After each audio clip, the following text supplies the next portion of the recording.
ఎర్రగట్ల పారిశ్రామిక వాడలోని pipe line రోడ్లో రొయ్యల దాణా కంపెనీ ఉంది.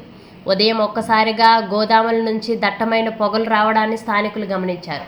దీంతో పోలీసులకు సమాచారం ఇచ్చారు.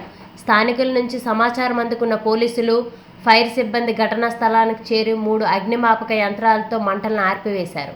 అయితే ప్రమాదానికి కారణం షార్ట్ సర్క్యూట్ అయి ఉండవచ్చని అధికారులు భావిస్తున్నారు. ఈ ప్రమాదంలో ఎలాంటి ప్రాణ నష్టం జరగకపోవడంతో అందరూ ఊపిరి పీల్చుకున్నారు. ఆస్తి నష్టం ఎంత మేరకు జరిగిందనేది ఇంకా తెలియరావాల్సి ఉంది.